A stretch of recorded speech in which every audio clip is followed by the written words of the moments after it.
NFL Red Zone. I hope you're checking out 1 hour of 5-Yard Rush, one of the best podcasts on NFL football in the UK.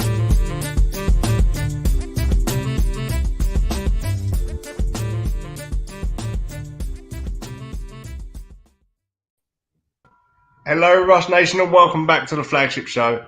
I'm back, Dan, and as ever, the big man Murf is here. Murf, good evening. How are you? Good evening. Good to be back. We had a bit of a last-minute hiatus last week, yes, so apologies. Yeah, you had a bit of a tough one, didn't you? And I was so I planned to record from my hotel room in London, and it was fine, time all scheduled and everything, and then got to the room and there was absolutely nowhere to pod. There wasn't even a desk in this room. It was literally like just a bed, and that was it. There was a pink lay on the bed. Everyone likes you lay on the bed. Yeah, you know, something about imagery and doing it on my own. It would have been creepy if you'd been there. I'd have done it, and then we could have sort of bantered when through you it. Just start drifting off like that midway through. Could have happened as well. It'd been a long day up till that point. So I just thought let's just push it till next week. We could have some fun. This week. So yeah, but how are you? You doing all good on a Monday? I'm doing good. Yeah. Had Littleton's birthday last week, so amazing. Out and about doing lots. Cheltenham as it is. Yeah, 3-year-old now. So yeah, terrible threes are here. Terrible twos are gone. It never gets better. Teenagers. She is that indeed, mate. She is that indeed. But it's all good fun. They're never free again, are they? So take it, roll with it. Yeah, I've got that coming up. My boy's 3 next month, so yeah, I'm nice. Right there with you, my friend. Nice.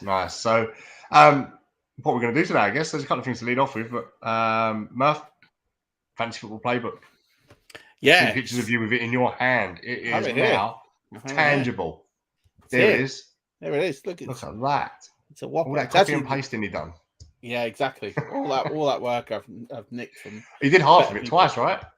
I did do half of it twice, over half of it twice. Yeah, over half of it was done twice, but we got there. We got there in the end. It's out a bit later than expected, but it's so good to have it out. And yeah, lots of people bought it. So thank you so much for supporting the podcast and supporting me and everything with that. I'm doing an awesome prize league. So anyone who buys a copy of the book is going to be entered into a league.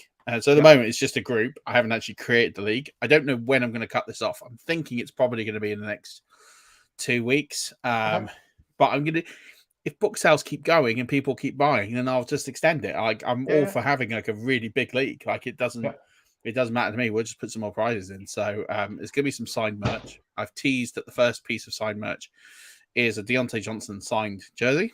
Awesome. That's here in my house, by the way. So it's here. I've got it. So there's no worries about like delays or anything on that. We're going to make a winner's plate. So a winner's plate with stand so that they can have something tangible to say that they won this book. And that's basically, it's like a reading comprehension exercise. Whoever can read the book the best stands the best chance. Well, because it's interesting because everyone's going to be playing literally out of the same book. So it's who interprets the information the best. And comes up with something a bit different. So, and that's kind of the point. Is people have joked about, well, what if we're all using the same rankings? I doubt you're going to use the same rankings. One, because the rankings are slightly out of date anyway. And there is a folder. So when you buy the book, there is a folder that you'll have access to latest rankings, latest charts, updates, anything I do that's related to data in the book, I'll update. And I've put some ADP stuff in there from the ADP experts and players that I talk about that forms the top 100. Those drafts still go on, so I just update the data. I'm probably going to do a few more mock drafts that I'm going to put in there just to get a really good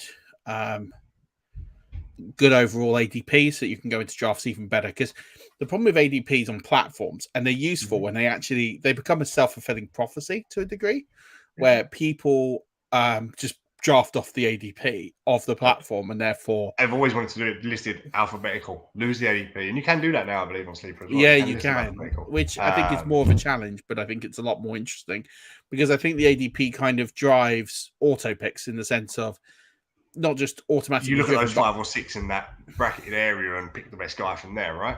Well, you pick whoever's got the highest ADP from there because that person's less likely to come back. And actually, is that necessarily the right way to play? So what this ADP is doing is actually a more truer reflection of what ADP will and should be. And more importantly, the ADP is quite good for those charity leagues that aren't too wacky.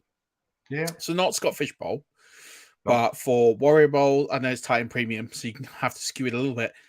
Warrior Bowl, FFCC again, it's Best Ball and Titan Premium, Super but Uber again, Flex. and Super Flex. But again, you you just have to, if you can kind of know quarterbacks are going to drive up the board, the rest of it kind of all filters in together in terms of the player ranks, and it's a good guide to build your tiers off, I should say. And we spoke about in a previous show, looking at your own rankings. It's all about Murf has them, and you can go online and find an endless supply of people's rankings, but it's about actually amalgamating them and forming your own, and that's the basis point to start with, I guess. And I think the ADP data in there is pretty good because it tells you how our combined pool of players is, and we're talking about analysts from some of the top sites in the world, as well as also players who play in multiple. When I say multiple, we're talking about minimum 10 plus leagues. Some of them play in as many as 50, 60 leagues.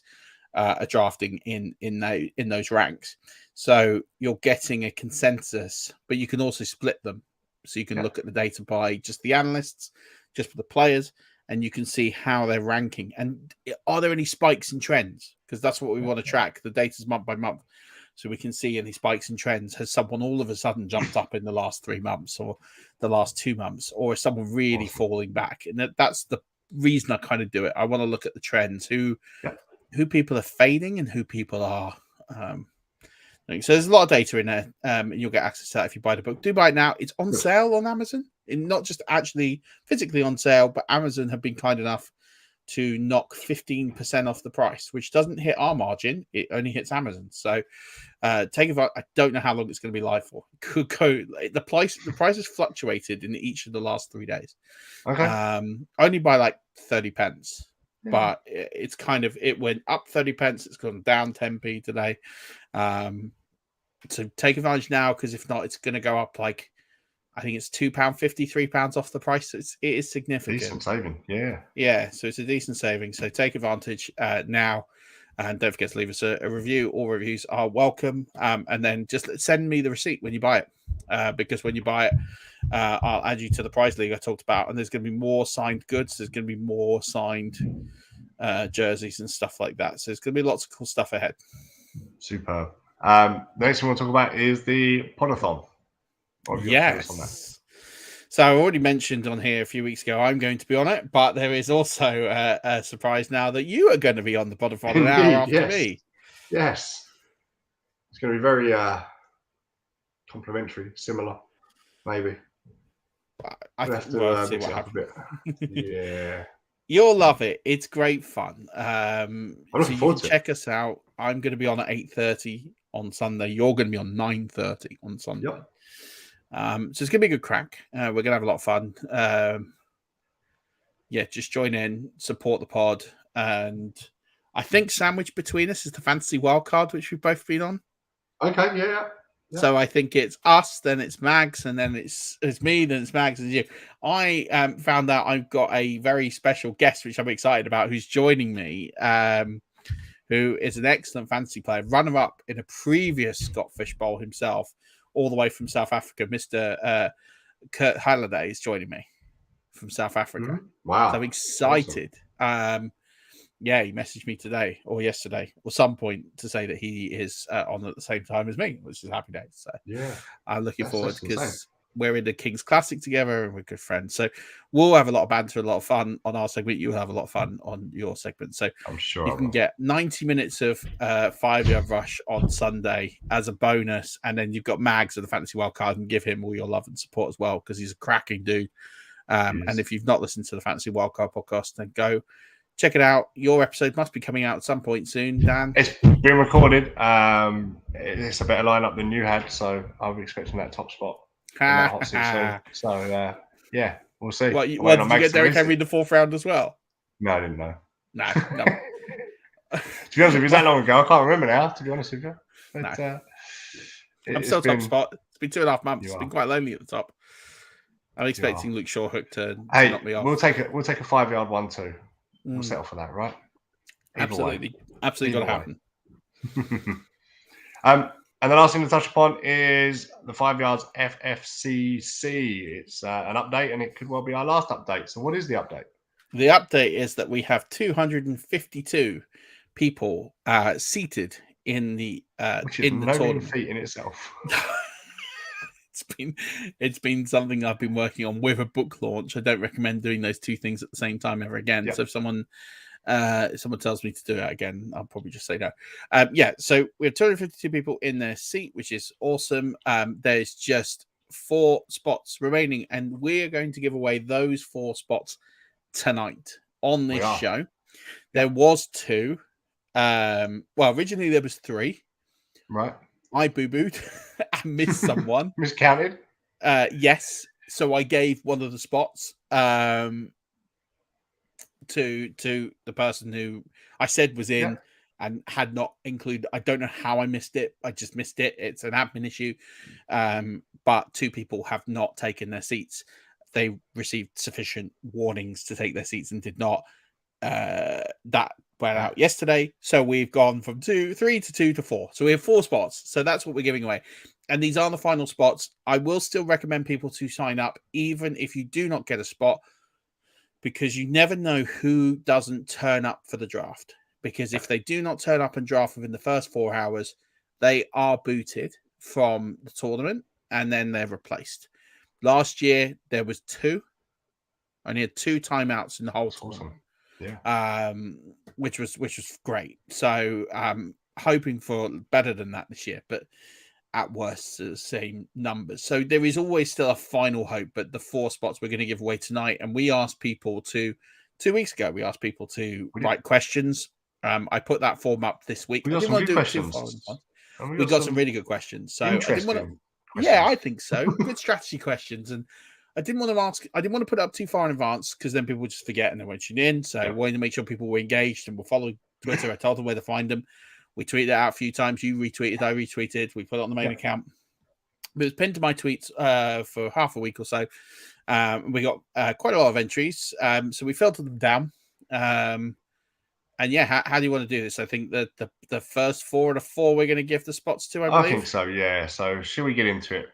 Yeah, so these 4 people are going to get the spots. How we determine this? Purely on the quality of the question. Yeah.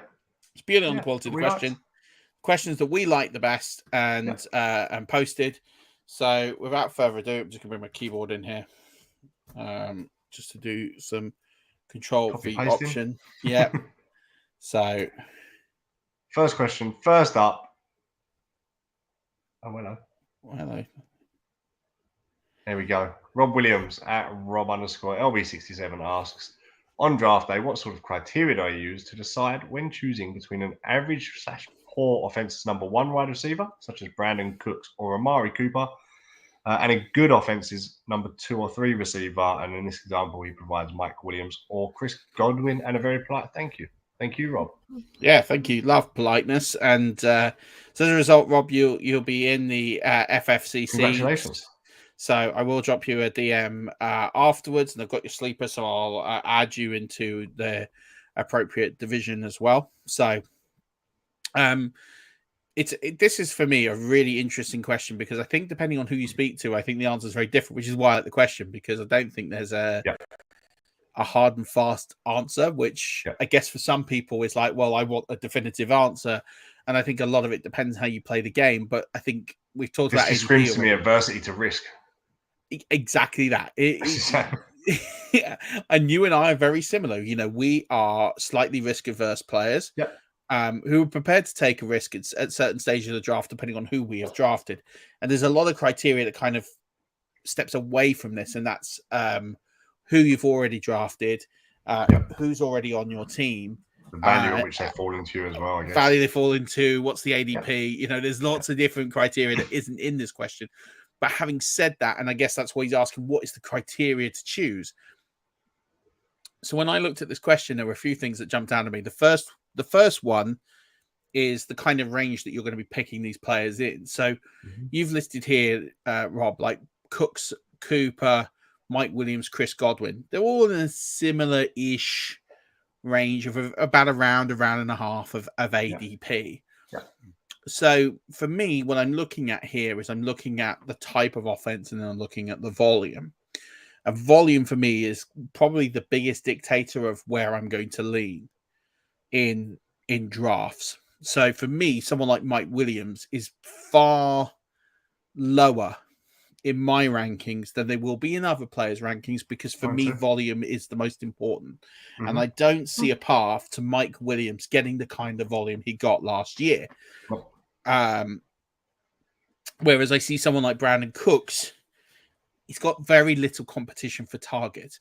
So I almost tier these. So for me, Amari Cooper is a very difficult player to pick. And these are just examples because we don't know what that quarterback situation looks like. So you have to almost move Amari Cooper back until we know what's going on with Deshaun Watson. But, we're thinking number one wide receivers. We're thinking here Brandon Cooks. We're thinking either an Amon-Ra St. Brown, Jameson Williams, Michael Thomas. These are the sorts of wide receiver ones that all fall into this sort of group. It's about the volume. So it's about how much Brandon Cooks. I guess on the flip side, the 2s and 3s, you're looking at people like Allen Robinson and people like that as well in here. Exactly. Similar, so those wide receiver 2s, again, you look at the Chris Godwin is an immediate outlier to these wide receiver 2-3s because he has a huge amount of volume. His question is health, when he's likely to come back. But we've seen Chris Godwin has returned wide receiver 3 overall numbers in 2019, and we know that he has locked volume in that is as good as most teams' wide receiver ones because they're going to throw the ball a lot. Whereas I look at people like Williams, so it's the type of receiver as well. So, I think Allen Robinson's going to get a good amount, but is he really going to get the same amount of volume as, say, Brandon Cooks? No, because it's all going to go to Cooper Kupp. Yep. Same with Hunter Renfrow. There's lots of players in that sort of range. So I think for me, my criteria between choosing Brandon Cooks and sort of some of the wide receiver 2s is the range you're going to get these players in, and the way that you're going to build your roster is more important in terms of how many wide receivers you're going to draft, where you're going to draft them, where does your quarterback fit in. If you start with, say, 3 running backs in the first 4 rounds and you take a quarterback in round, say, 5 or 6, then you go in the first 6 rounds with maybe 2 wide receivers. Is Brandon Cooks going to be your wide receiver 2, or do you want something that might be a more upside sort of shot because it is a wide receiver 2? You and I are very taking the floor. Right, so you and I are very risk-averse type players, so we would easily lean towards Brandon Cooks, and I feel very comfortable taking Brandon Cooks as my wide receiver 2, and I'll just put that on the bench because he's got no hope of making a wide receiver 10-12 points every week, if not more. And I think he's never going to be a wide receiver 1, but I don't need him to be wide receiver 1. If he performs at a wide receiver 2 level, I'm happy. Where some players will look at that and go, I want to shoot for the moon, and I want to pick up like an Adam Thielen, or I want to pick up a Mike Williams who can go off and have a huge day. And he returned wide receiver 1 numbers last year. So it's part of it's the type of player you are. I will always chase the volume. The volume to me is probably the largest indicator of success. So I will always chase volume players. And so Amari Cooper for me is a massive tear down on some of the wide receiver 2 guys because I don't think the volume is there as it currently stands. It could change. And if it does change, he's in a fantastic position. Exactly. And I expect him to excel. And then the other part of that is where you start selecting. So say you're going to pass on Brandon Cooks and you look at the rest of the tier of the poor to average wide receiver 1s. For me, Brandon Cooks sits a tier above everyone in that range. Mm-hmm. If Brandon Cooks goes, I might be more inclined to take a wide receiver 2 because the volume on the others won't be as good. So I think I look at like Amari Cooper, or I look at a few other players there and think, I might punt and take a Mike Williams, a Chris Godwin, and Allen Robinson, because I think actually they might be a better player. Michael Thomas. Michael Thomas is sort of he's an interesting one because he's not done anything for 2 years, but do you plump and take Michael Thomas over those players? It's kind of because he carries a big risk, but he also carries that reward. the wide receiver one on a poor team I'm going to throw out there is going to be Drake London because he has the target opportunity in Atlanta. Yeah. And so much unknown, but that is a real shoot for the moon in my eyes because the opportunities, he can get 150 targets in that offense. Absolutely. But he is so much later. Yeah. So you can... Which is where you take the floor. Yeah. You can draft him as your wide receiver 3 or 4. So you're saying you will take the poor wide receiver 1 who's going to be locked in for wide receiver 2 numbers. I'm almost because you're going to shoot the moon. I'll draft my wide receiver 2, and then I'll draft 2 or 3 guys that I hope can return me wide receiver 1 numbers. Gotcha. Yeah, and I'm fairly similar. I like to have an anchor wide receiver in there in like the 3rd, 4th round. I'd like to take a guy who I think is going to challenge for wide receiver 1 numbers, even if it's the low end. So I think, looking at that range, I'm looking at Deontay Johnson. I'm looking at, which, we're not talking about a great offense here, but he's just such a volume-dependent guy. Again, I just think it's a no-brainer. Keenan Allen. These are the guys I'm going to have a lot of exposure to. Michael Pittman. These are all the guys I'm going to have a lot of exposure to this year because they're like in that range of where I'm going to select a wide receiver 1, and I'm going to select a low-end wide receiver 1 who's going to be very consistent, as opposed to a Diggs, a Jefferson, who are going to be great. Don't get me wrong, but I think they've got those inconsistent weeks in them. And I think I'd rather take my running back risks. So the guys we're talking about are at, 50 to 60 ADP. And I've got a redraft up in front of me. ADP and wide receiver in a minute. I'd take one of them. And then you can look down the line and find a Robert Woods at 101. Yeah. In that brand new offense, who could return you low-end wide receiver 2 numbers. He could be the favourite target of Tannehill. Easy. Yeah, absolutely. Very well experienced. Excellent route runner. Chris Kirk. There's a lot of guys just paid him wide receiver 1 money. Yeah, they have. He's below. Well, he got traded. He got traded for. So he got traded for. It might take Burks a bit of time to adjust there. Yeah, I completely agree. I think so. I think the criteria that we're saying, just to summarize, is volume usage, ADP, and how your construction of your team is, and what type of player you are. If you're risk averse like you and I are, we will tend to lean with the. And that's not to say we don't take a risk. We do. We just actually weigh it down the line rather than early. Absolutely, because there's more value to be had later on. I think in those first 5 rounds you want to hit doubles, and then you hit the home run balls later on, and if they hit, you'll do well. So, well, Rob, great question. Thanks and congratulations. You are in FFCC. Should we move on to the next one? Yeah, it's a 2-part question, so I'm going to post it in 2 parts because it's not going to appear on the screen properly. I'll start reading while you control and V or whatever it is you have to do. So it's Paul Squires at Mungry Pablo. Congratulations, Paul. So he has put some soul searching on this 2-part question. In your years as analyst, which has been your biggest prediction / hot take that ended up surprising you the most by bombing out and doing nothing? And that is apart from injury. I've really thought about this and I struggled a little bit. There's too many. Yeah, there is. There's a lot, to be honest. Yeah, there is. In this industry, you get it wrong probably more often than right, I guess. But it's about how you learn and adjust to that. It's funny. I'm so much better on the fades. Okay. I do well with fading players. I would Murray's say... one's Drew Lock and Sam Darnold, I guess. They're 2 I actually thought ability-wise could succeed and have miserably let me down. And even now, I'm still picking them up as QB3s in league somewhere and hoping that they are better than they have been. But I've got to give up. I mean, I went into so many leagues last year with Drew Lock as my QB3 and QB2 in some places where I'd really avoided it. And I give up. I can see my voice going, give up, will ya? So that's not a particularly good one. I would say for me, last year the biggest failure for me was Robbie Anderson. I really thought I had him on so many teams. I really thought he was going to be so much better than he was. But it's an 8th round pick, so it's kind of like, well, I was wrong, but yeah, I mean, it was wrong, but it wasn't that bad. Yeah, it's a tough one. I mean, I said last year that Jonathan Taylor wouldn't be as good as he was. Made his point of saying that he was being overdrafted. That was quite a bad prediction. He wouldn't have been as good as he was if everyone but else that stayed doesn't healthy. really fit with the narrative of the question. So I think I thought Trey Lance would be a thing last year, and it wasn't. That really Trey Lance out is badly. the new Drew Lock. Man, tell that to Tom's track. Sorry, Tom. Yeah. Yeah, there's a few. I mean, the biggest one. I mean, it's the biggest one. That's the one I'm trying to think of, and I'm trying to think who would be the biggest player I thought would be a huge success and wasn't.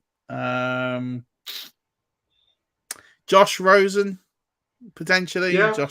Josh Rosen, I really believed was going to be better than Josh Allen and Lamar Jackson.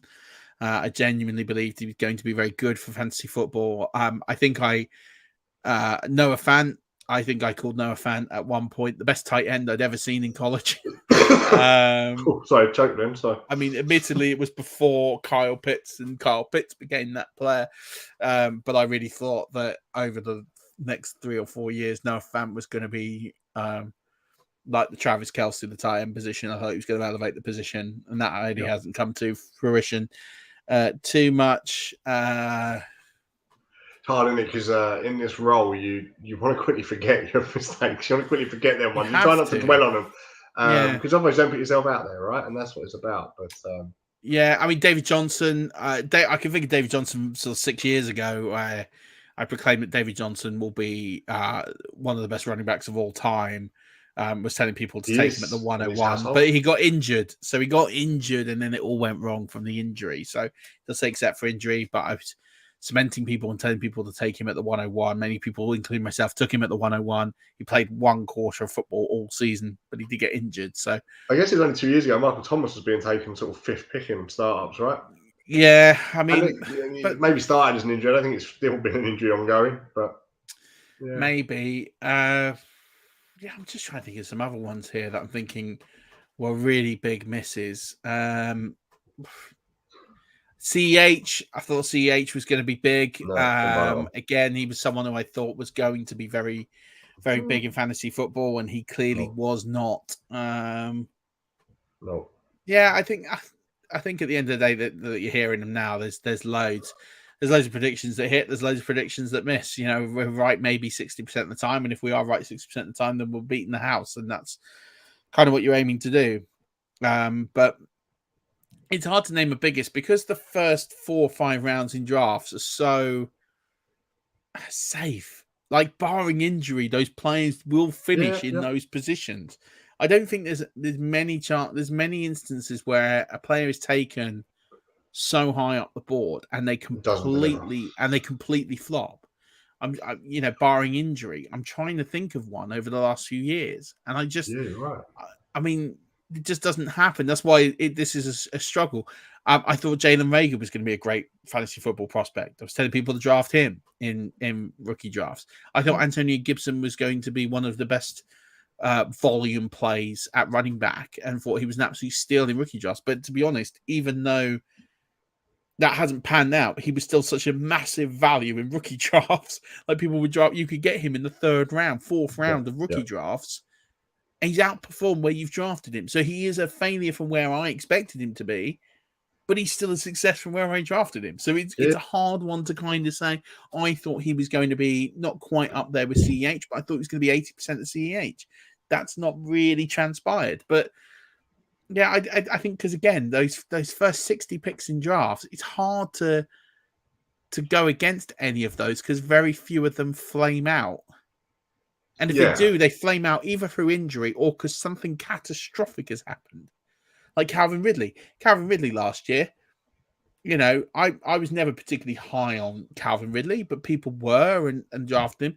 You can't blame a fantasy player for drafting Calvin Ridley last year because who can see a suspension coming for betting on games like it, or taking time out for mental health? It's just. I guess Trevor Lawrence maybe even last year was one with so much expectation to where he delivered, but there was a lot on that young kid's shoulders last year, so I can't even blame him for where he is. But no one was taking him in redraft. No. Very few players were taking him in redraft in a round that was significant. So I don't think you can kind of say that Trevor, because in Dynasty he's yet to be proven. Like, I wasn't high on the Tua train. I wanted Herbert over Tua. I traded to get Tua. I traded out of spots where people were going to take Tua and took Herbert and cleaned up. It's hard to think of takes that were really significant big busts. There's a lot of failures, but yeah, there's just not. Should we move to part 2 then on that note? Yeah, because I think part 2 is a better. Part 2. Which player this season do you think everybody is jumping on the bandwagon for, but you feel is most likely to crash and burn? So here we go. He now wants us to call out our takes that are going to go wrong. So cheers for that, Paul. Yeah. Well, he's asking just for the consensus, right? Who in the consensus is? No, he's put which one do you think? There you go. Look, the use is the emphasis. No, that we think everyone is jumping on, but we think is most likely to crash and burn. So people have really high that we are not in on. He's not going to deliver on why. Yeah. Can I start? Go on. Jonathan Taylor will not be a top 5 running back. Ooh. Yeah, I can't top that. I can't top that. Okay. If they stay healthy, Eckler, Henry, CMC. I'm arguing Lenny here as well is going to be on that cusp potentially with Godwin out. Wow, he may squeeze in the 5, but he is not a 101 in a redraft. Okay. Nowhere near for me. Okay. Wow. That's bold. I love that. So I'm not saying he's going to crash and burn, is the question asked. But I'm not taking him 101 in anything redraft this year at all. Okay. I've got a player who, and I haven't fully revised my rankings on him yet, but I just want to revise him down. I've got him as a high-end wide receiver 2. Oh. And I think when I've said and done, I think I can. So I'm picking the 101, and you're picking a guy in the 7th round. No, I'm picking a guy. I'm picking a guy who I have as a wide receiver 2 right now, and I'm lower than consensus. And I already think I'm going to move him out of that position altogether. Got him. And he's going in the 3rd round. Oh, where have a look?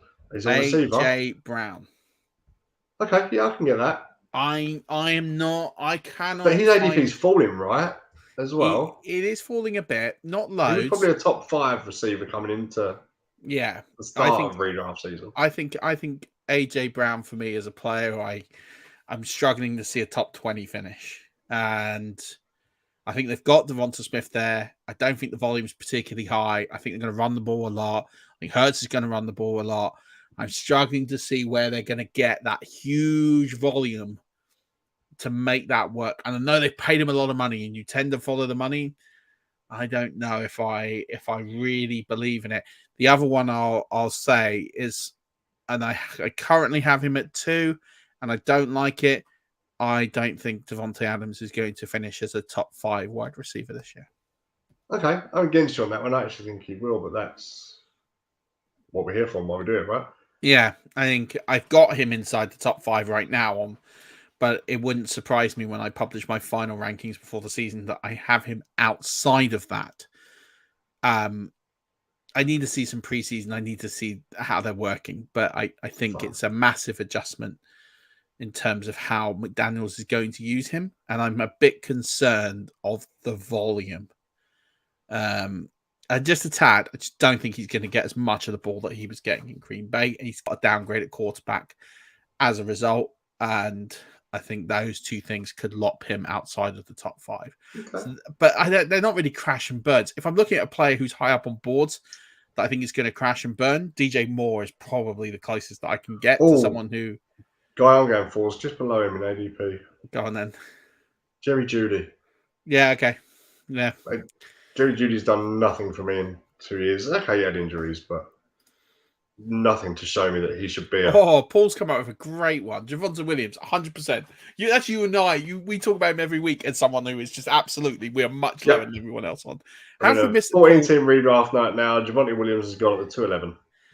Yeah, thanks, Paul. Actually, that is exactly who it is because we've talked about this many times. So, Paul, you've absolutely nailed it there. I've completely forgotten about Javonte Williams because I don't draft him. Yeah, me too. I completely forget. Yeah. So actually, Paul Pickens nailed it.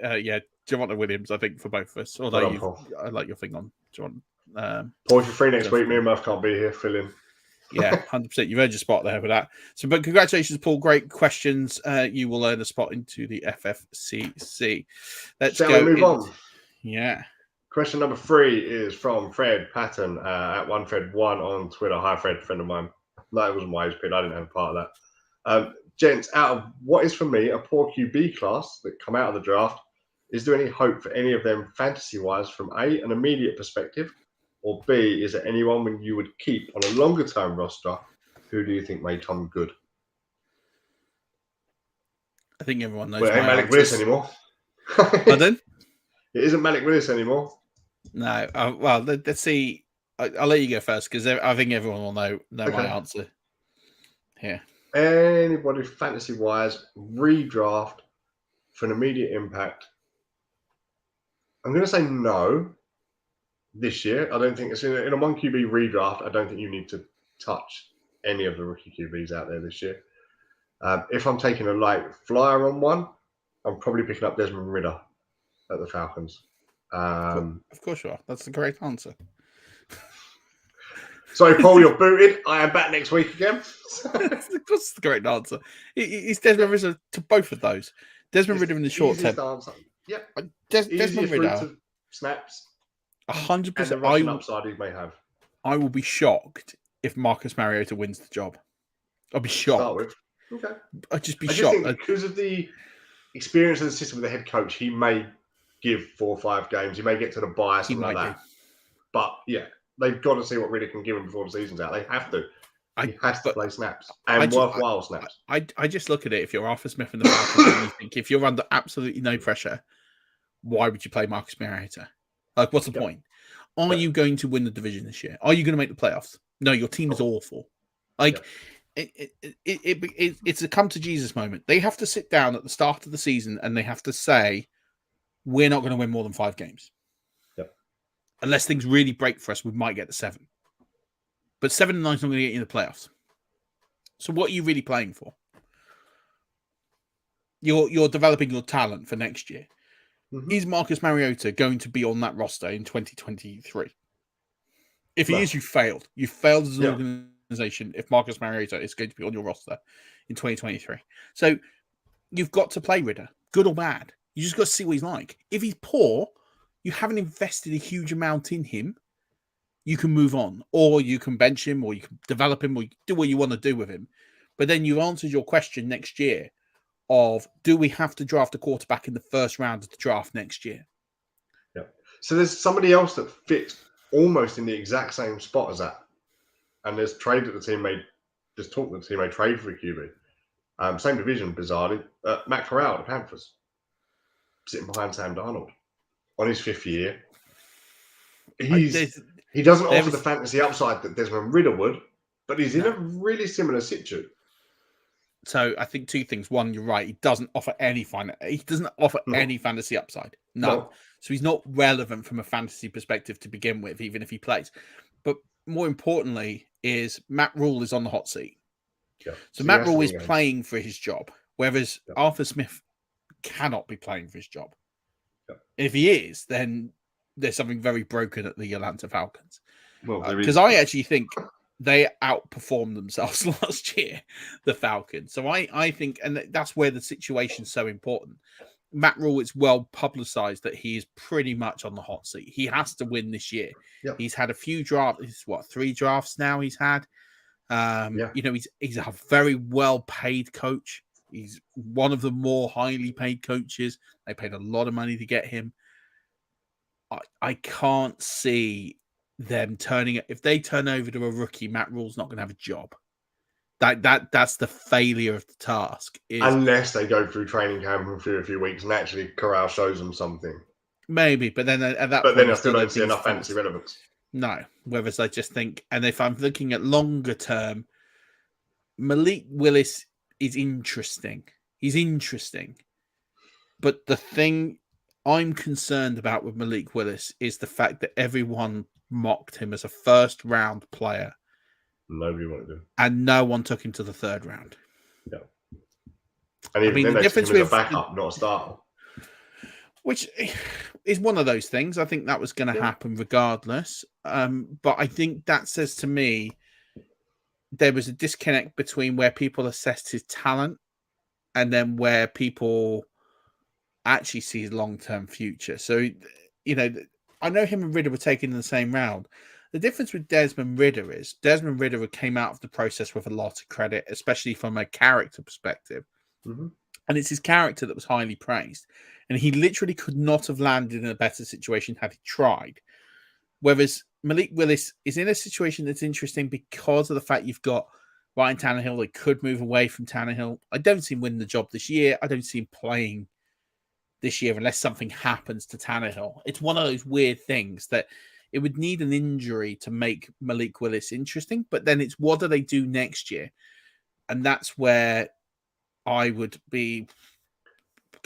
I look at the draft class this year and think, except for Desmond Ridder, I would probably take Kyle Trask over everybody else. What else gets me with Willis is they've lost their wide receiver 1 and brought in Traylon Burks to potentially fill that role. But the whole wide receiver room effectively has changed.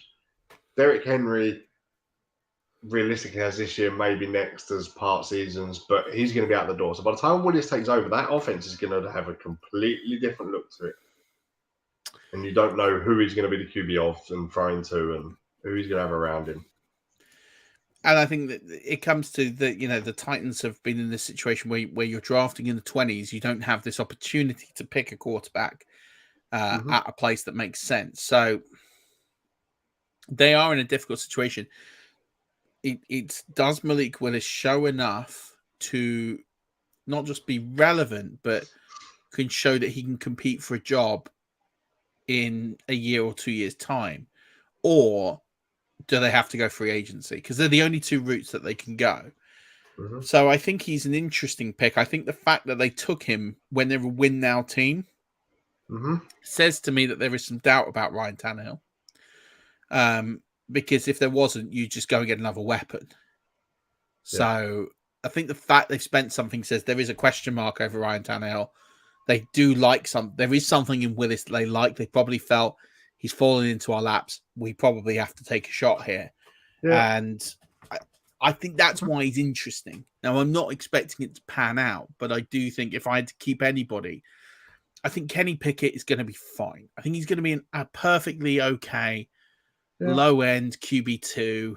He's going to just put up some... Baker Mayfield. Yeah, that is basically what he's going to be. He's going to be the next Baker Mayfield. He's going to be better in real life than he is in fantasy football.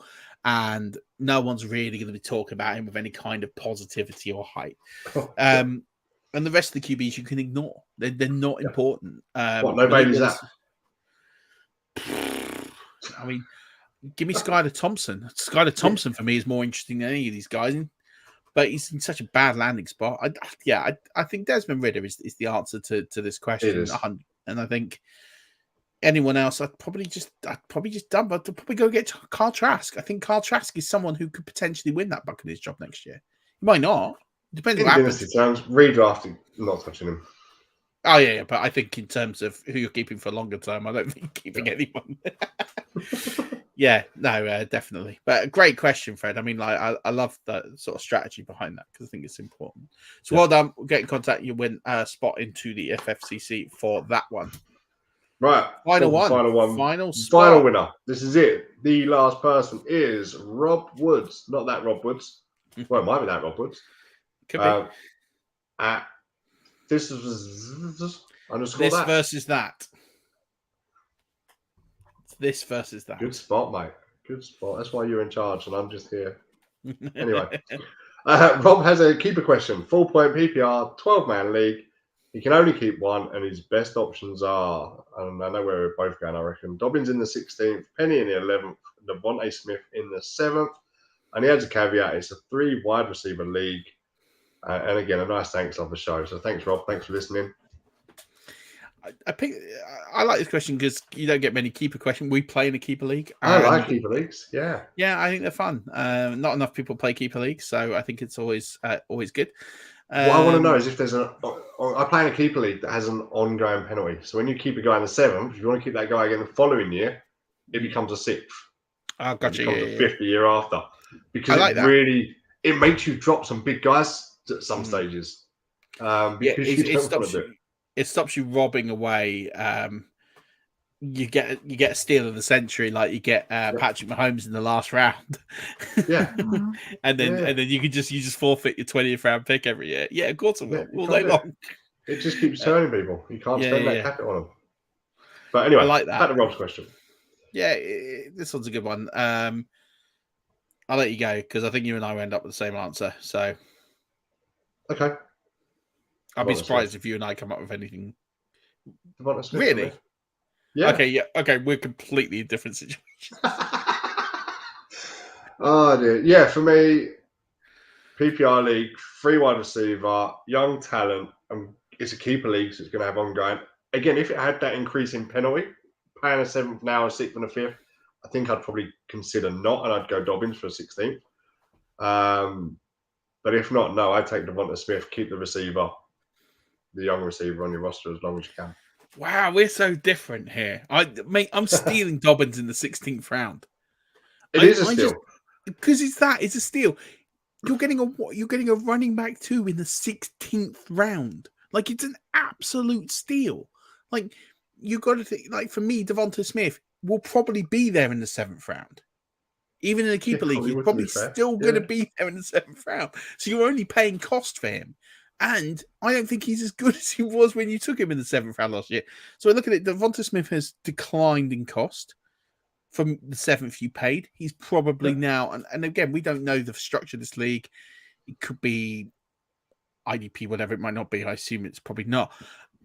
But I'm looking at it thinking he's probably declined in cost. So I reckon you could probably get him in the 7th round if you were that desperate to bring him back. I'm not touching Rashard Penny this year at all. I don't care. I don't want him. I don't want anything to do with him. I don't want to. No. He can go undrafted, and I'll pick him up off the waiver wire. But he's certainly not returning an 11th round pick for you. He will be there in the 11th if you're desperate to get him. J.K. Dobbins is going to go in the first 4 rounds of the draft. Whether you want to believe that or not, that is what's going to happen. He will, yeah. So you're going to pay a 16th for a guy you're going to get in the first 4 rounds, probably more likely the first 3 rounds. It's just a no-brainer for me. Like, I just think the 16th round is nothing. And then if you want to still get the other guys, you could probably still get them at the cost that they're available at. You're not getting Dobbins in the 16th round. You're not getting Dobbins past the 4th round. So, and I just think in this sort of format, the running backs are... It's an interesting because everyone gets thrown as 3 wide receiver. Yeah, but the wide receiver position is so much deeper. And if you're drafting your running back... If you're drafting your running back 2 in the 16th round, that means you can go running back round 1. You could go wide receiver 2, 3, and 4, or 2, 3, and 5. 16th round, 12 team. Mark Ingram, Jamal Williams, Chuba Hubbard. Yeah, you get Matt Zamir White, maybe. Yeah, you get your handcuffs.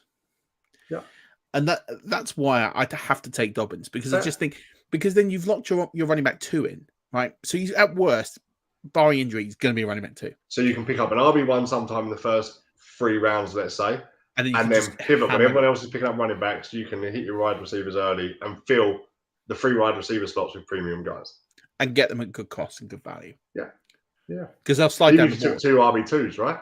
2 early receivers, round 1, round 2, top premium guys, and then pick up an Antonio Gibson type person that's going to return you a decent RB2 and lead with 2 RB2s. But you've got 2 premium wide receivers. Or you could take your anchor RB1 in the first round. Depends how many get left behind. I think it depends on where you're drafting. It depends who's left in the draft pool. Yeah. But like you say, I think that the stud running backs would be kept. Which means, probably in the first round, you could go wide receiver and then come back and get a Kamara and Elliott, someone like that in the second. And then I think you have to look at who remains. But I think for me, this is why I like keeper leagues, is because it's the strategy of it. Because you don't know. There's not enough of them about. No, there isn't. Because you don't know what everyone else is going to do. You have no idea who goes into the player pool until after you've dropped your players. Yeah. Except for everyone in Rob's league. Everyone knows that Rob is probably going to keep J.K. Dobbins in the 16th round. And for me, it's just an absolute no-brainer. I think he's the only one there that returns cost and then some. And I don't even know how you got him in the 16th round in the first. I assume you probably drafted him last year after he was injured. After he was injured, I'm guessing, yeah. I'm assuming that's what happened. Even then, though, that seems low, right? No, because if you thought he was going to be out for the year, but then the upside's phenomenal. But that's what I mean. Well, yeah, that's what I mean. Like, I think, but then you've drafted him with this in mind, so it makes me think, what was the point of the question? Maybe it was to get the FFCC spot, in which case, well done, like fair. Well, he's done that, right? Yeah. Absolutely. Yeah. That wins. Literally, no doubt in my mind. I wouldn't even think twice. Awesome. So it's probably the most sure thing I am about anything today. This versus that, as we now know, it's not. Yeah.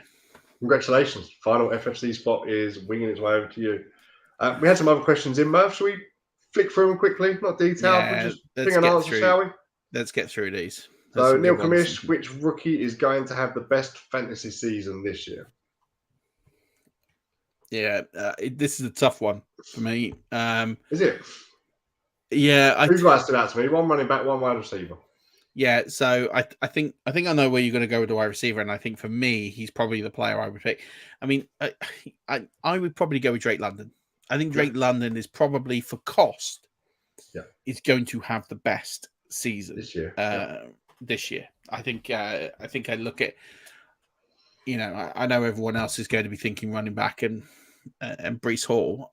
I think Breece Hall might be the best talent, but you're thinking this year. Yeah, this year it's about opportunity and snaps this year. Yeah, and it's got to be Ken Walker and Drake London for me. Yeah, I think Drake London probably outperforms everyone. I can't. The one outside bet is going to be Treylon Burks. Yeah, I think Treylon Burks is the one that I think could upset the apple cart a little bit. But yeah, I think we'll probably both agree that definitely Drake London is in the mix there. Awesome. Next up, Bill Underwood. Does it make more sense to draft a tight end, a starter in the final round, rather than taking a flyer on a wide receiver who may not earn significant playing time this season? Can I go? Yeah, go. Don't draft either. Draft a running back that has an easier path to snaps for me. At that late stage in the draft where you're picking spots, an RB3 on a roster can become fantasy viable a lot quicker than a wide receiver 4 or 5 on a roster. Tight end starter, great at that level. They're going to be very hit and miss, very inconsistent, and you're probably not even going to be able to flex them because you're not going to know where they are, what they're doing. So I would shoot upside at this stage. We said earlier how we draft safe and then shoot upside. I'll take all the handcuffs and the handcuffs at this stage and hope whatever makes it viable. Because if not, I'll drop them and I'll pick up a starting tight end off the waivers in week 2 or 3 when I need to, if that's what it is. But no, I'd be shooting upside and picking up Chuba Hubbard and Dante Foreman and those guys because they're one injury away from becoming flexible. I tend to agree. I definitely wouldn't take the tight end because you can just do a dime a dozen on the waiver wire at that stage. So I'm not bothered. Yeah, I think it's who's available in the 16th round. I think there's some excellent wide receivers available. J.K. Dobbins in the other league. Apparently. If J.K. Dobbins is there in your last round, draft him. All right. I think players like Sterling Shepard, Darius Slayton, because no one's selecting Giants wide receivers, then I think one of those guys is going to have to get something. I think there's a lot of wide receivers that potentially are one injury away from getting a high volume role. I think of people like Braxton Berrios is probably in that. We saw it happen last year. I think there's a lot. I was thinking like Josh Palmer, Nico Collins, Josh Palmer, those sorts of guys. Break in. Yeah, exactly that. When you're talking about running backs getting opportunity, I think there's a lot of wide receivers that are one injury away from getting that situation as well. So, I'm not saying you're wrong because I think it depends who's available in the 16th round. But I think I would go down to either a running back who is going to, who has a clear path to getting. Don't get me wrong. I don't want a New England running back at that stage. I don't want that. Right. I don't want a Miami running back at that stage. I'm taking guys where there's a clear defined pecking order. Yeah. I don't want to touch the Niners at that stage. Chris Evans is available. This is a 14-team league. Chris Evans is available down at ADP of, I've lost him now because I was scrolling, 296. I'll pick him up. Yeah, there's the sorts of players that are one move away. He's below Keyshawn Vaughn, believe it or not. Yeah, which is crazy. Yeah. Snoop But Connor, they're the sorts of Jacksonville. players He could start this season. If the other guys aren't coming back from injury enough, he could have potential snaps week 1. I'll take him. If he doesn't, and the other 2 come back, I'll chuck him away. Darragh and Bawale, similar boat in Houston. Yeah, there's a load of guys like that. So I think you're right. You have to look at who's remaining in the 16th round and just take a guy who is interesting enough to pick up snaps and is away from having a large opportunity, whether that's wide receiver or running back. Definitely don't take the tight end. That's the bottom line, is because you're never going to play him. You are never ever going to put him in your roster. No. And they're a dime a dozen. You can find them on the roster. You can find them on the waiver wire all season long. So, I hope that helped. Yeah, no one wants Dan Arnold except for me. Last year I did, not now. Sasha, who is your favourite light round tight end? Oh, we missed it. You skipped one. I skipped one. Sorry, no, it's me. I skipped it. Oh, I've done Matthew. Sorry. All right, we'll go to Matthew. Sorry, Sasha. We'll come back. I am strong at wide receiver in my 10-man full PPR Dynasty League, looking to trade Devontae Adams or Bateman for a running back to try and win a couple of ships over the next few years. Good, because that's what it's actually about. Which running back should I be targeting? He already has Mixon, Henry, Javonte Williams. I'm guessing that's Javonte Williams, not Jamal Williams. Connor and Pollard. Who are you trading for? I don't think anyone's going to pay up Bateman for anyone that's better than you've already got. I'd keep Adams, and I know you're falling on him, but yeah, if you want to win, Devontae Adams is a win now. Bateman isn't a win now, in my opinion. Yeah, I would use Bateman and Williams and go after a proper top guy. Yeah, maybe if people fall in love with Javonte Williams, I think you could package those two. People do love Javonte Williams.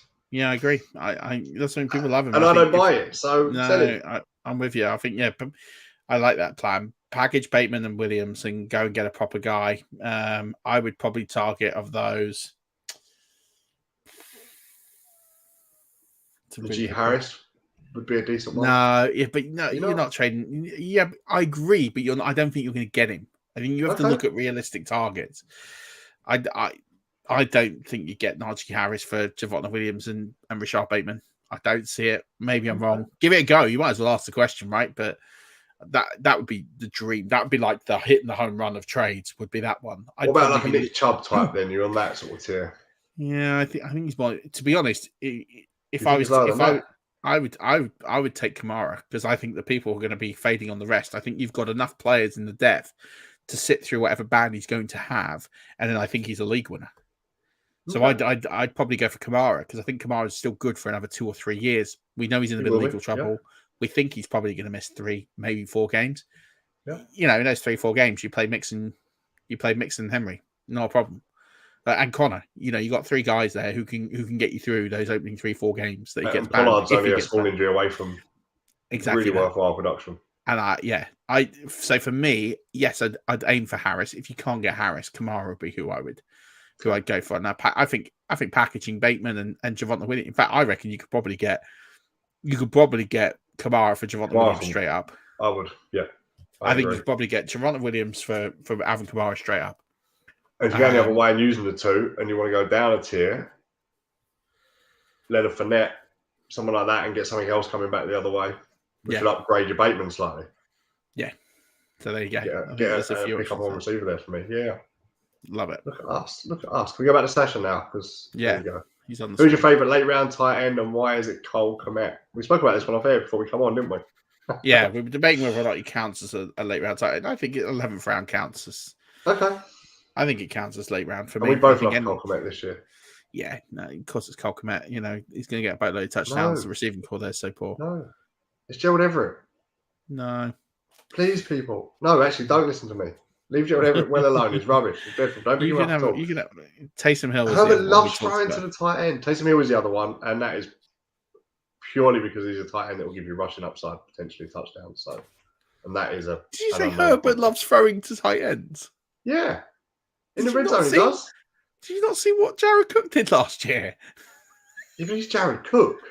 But Jared Cook is better than Gerald Everett. No. Of course he is. No, I'm not. No. Jared Cook is one of the best tight ends of the last 10 years. This show's going to lose listeners soon, Murf. I won't be tuning in next week if you carry on talking like that. We'll move quietly onwards. Yeah.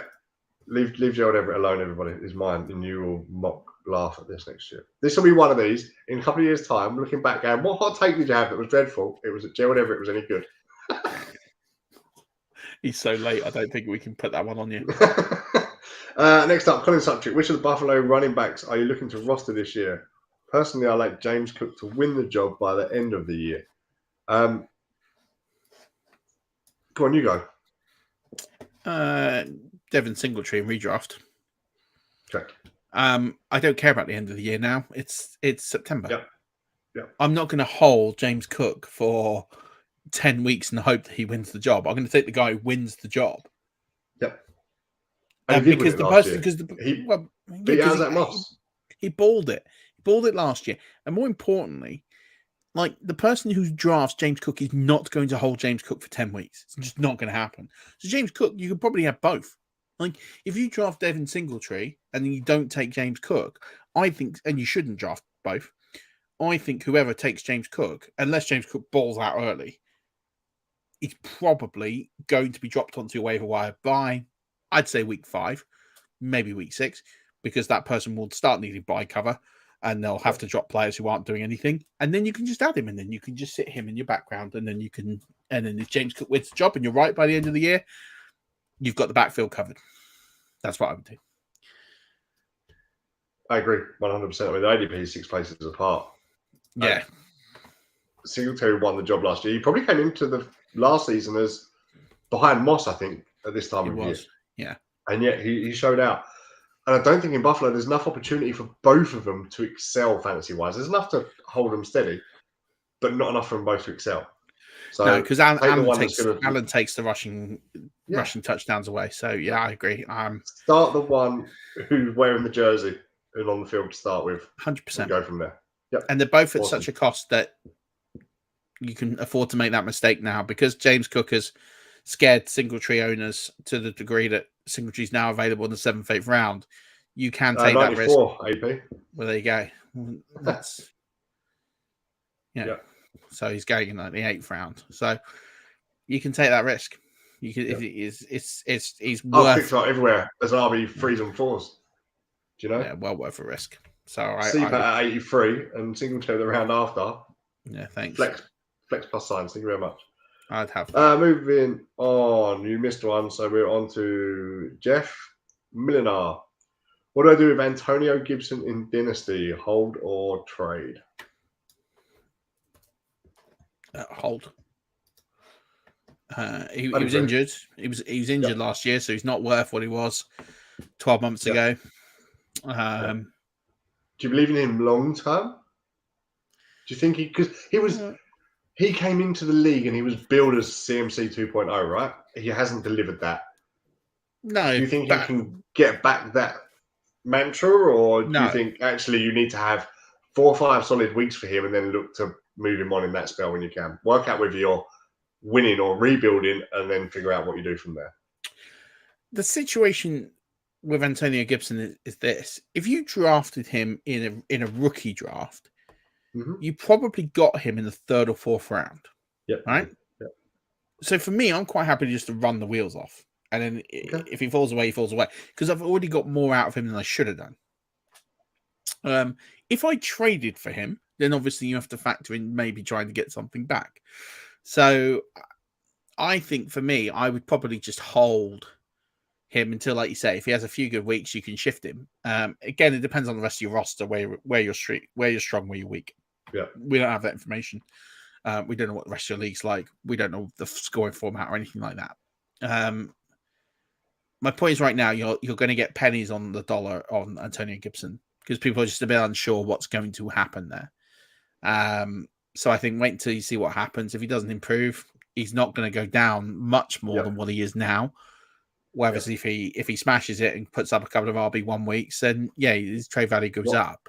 So what I would say for any player in this position, to Jeff, is he has this uncertainty around Antonio Gibson. I can tell you the 11 other teammates in your league have that same uncertainty around Antonio Gibson. That means no one's going to pay you what you want for him. Simple as that.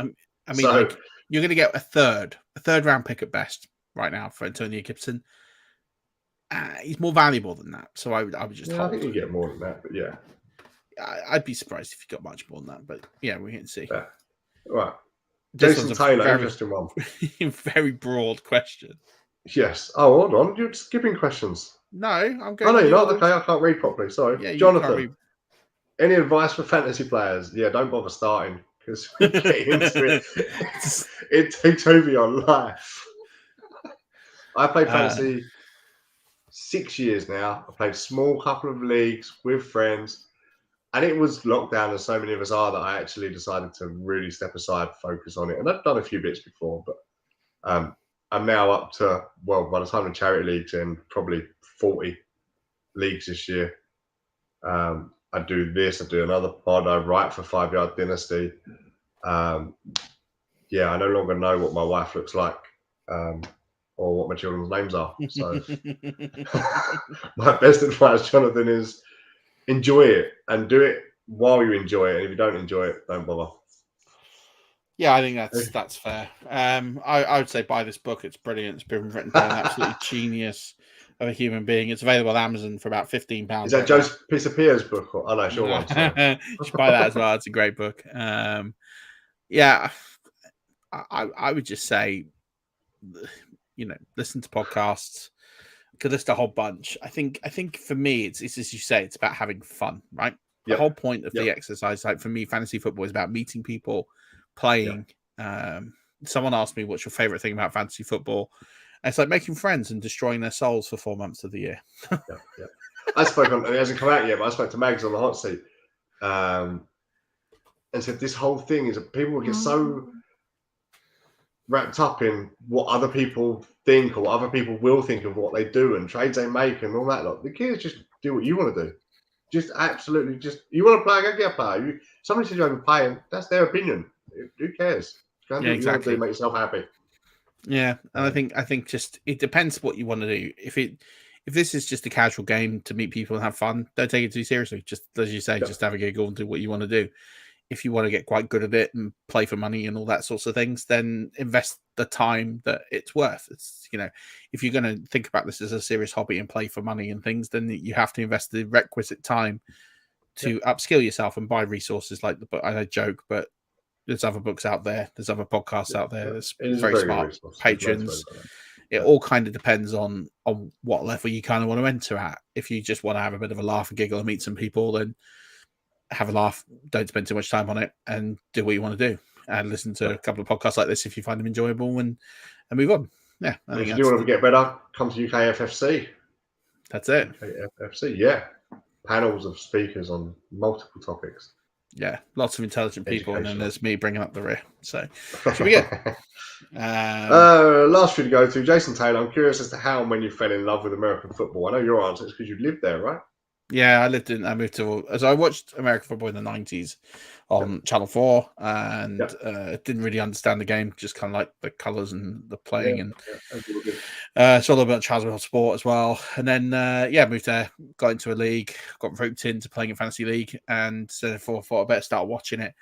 Came last year one, year two, and that was it really. I was hooked, and then lived in Orlando, so not far from Tampa. Tampa were pretty good back then, luckily. So yeah, that's how I got into it, and then just watched it every year and went to games here, and and then played fantasy football pretty much ever since. But social media makes that a lot easier to do now. And then it was sort of in that lull around 2006 to 2011 was quite tough to play in proper fantasy league. So it was a bit of a dull period there. But yeah, that's my story. You said you started 6 years ago. I started fantasy stuff 6 years ago. Yeah, NFL longer. It was for me coming in late, sitting telly on after a night at a pub, even not being drunk. But there's nothing. I was a night person. I'd stay awake all night and not sleep a lot. So there's rubbish on telly at 2 o'clock in the morning, and you'd come across this thing with all its extravagance and this production show it has on, and just started watching it and picking it. And the more you watch it, the more you learn the intricacies within it. And I loved all of that. It was every 6-second snap of a ball was an individual chess game put into a bigger chess game of the whole game sort of thing, and it's who adjusted and the halftime adjustments from different things. And I love that side of the game and the thought process that the different people go into. So I got hooked on it that way. Made it out to Florida, watched Tampa live, and never ever looked back since. Amazing. So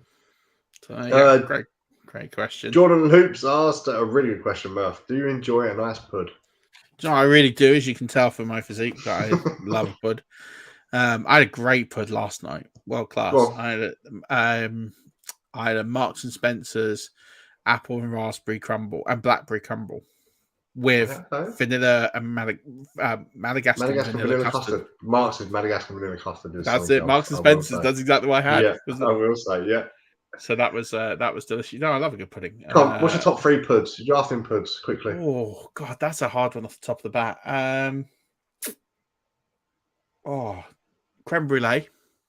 Yeah, love creme brulee. Is that 1 or 3? We going up or down? Or we going down or up? Let me name them and I'll rank them because I haven't. Yeah, the book will be out next week. Yeah, tiramisu. Creme brulee, tiramisu, and probably a really, really good sticky toffee pudding, of course. Yeah. And then I would rank those. I can only rank them by the best I've had of each one. So the best dessert I've ever had was a creme brulee, then a sticky toffee pudding, and then a tiramisu. And it's also dependent on your roster construction, i.e. what you've had for dinner. Heavy dinner, you're not wanting a sticky toffee pudding, right? Yeah. What's it known for, you know? Yeah. You? Top 3? I'm not much of a pud guy. You know when you go out and do 2 courses for whatever and 3 courses of stuff, I'll take a start on a main all day. I'm not a big pudding guy. I do love a creme brulee. I do like a sticky toffee, apple crumble, apple pie, them kind of things up there. I'm also impartial to a really good rice pudding, I have to admit. And that's okay. Yeah, a bit of you get that dry skin on top where you've done it properly, a bit of golden syrup in it when it's done. Yeah, I had my first rice pudding when I was 33 years old. Wow. Was it any good? Yeah, it was my mother-in-law's. That was good. That was good. But listen, if you've not had something for 33 years of your life, there's a good chance. Learning curve right there, right?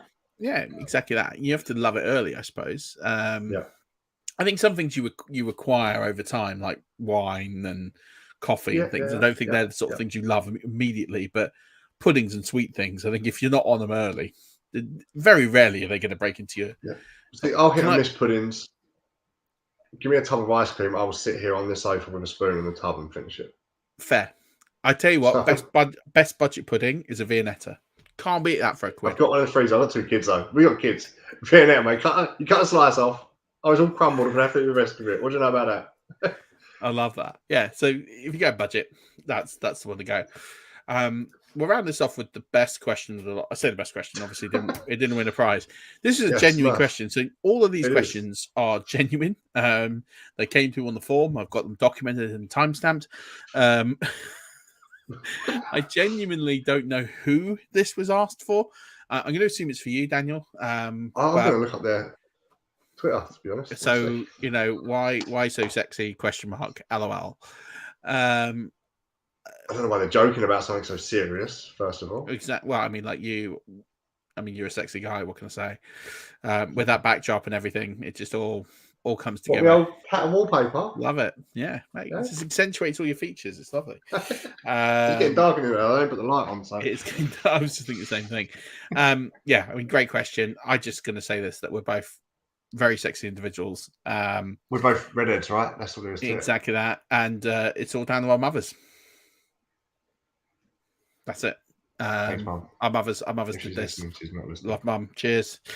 Right. Yeah, and that's it. That's all the questions. Everybody for the questions. Well done, the winners. I'm lucky those that didn't make it, but there's still some awesome questions amongst them.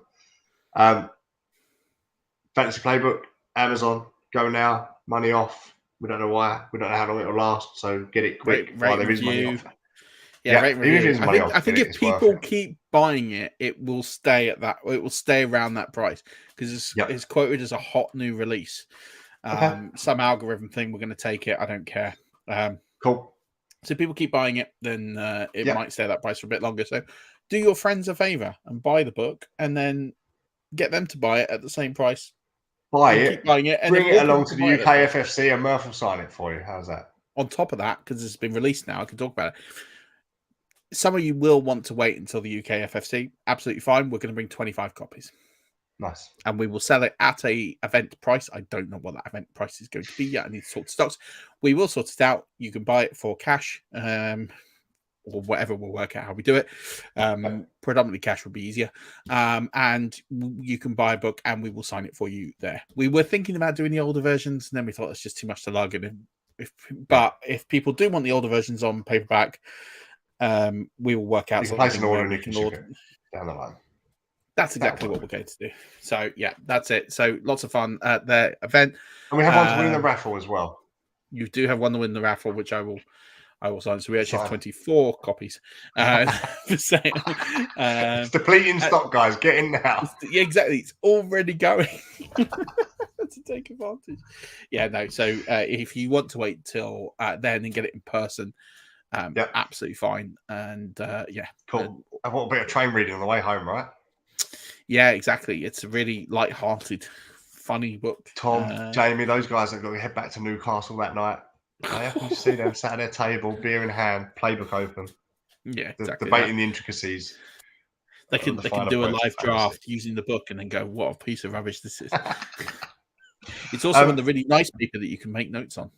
Is it? Pencil, so you can run that load and resell it on eBay later. Yeah, I've been told that is a big selling point of the book. It's really nice, and I love buying secondhand books, and when you get them and you open them up, and someone's already scored notes and pencil over them. It's awesome. Yeah.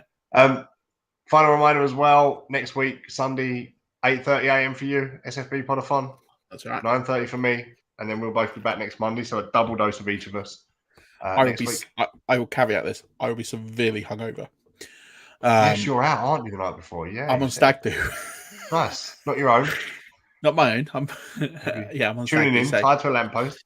So it'll be good fun. I will be severely hungover. So if I look like crap, it's just an improvement in how I normally look. Fair. Do you reckon they'd like my wallpaper on their They'd love it. I think you've got to do it from that room. Do you reckon? Okay, I'll do it from this. I reckon you should try and spin a yarn and say that that's like an official Scottish tartan that you had to go to like Edinburgh to buy. And it's like... and it custom made my family tartan, even though I've not got any Scottish whatsoever. Like, do it and see how many people actually believe the story. That'd be amazing. They'll just discredit me, Murf. We'll have no listeners because my reputation will be discredited. It won't. We'll enhance it. Find our way. People who've been listening to the clock so they can actually see it. I'm real in the UK at the time. There you go. Look at that. Right. Because I've never proved it. Awesome. I think that's about it, right? That's it. So tune in next week. We're going to start doing some strategy series again. Yes. We're going to do position by position previews. We have some great friends to come on and break those down over the next few weeks. So we're just tying up guests, but I've got some good ones coming on, some good friends of mine and yours who will be joining us. I know Pat Fitzmaurice will be one of those, Justin Boone.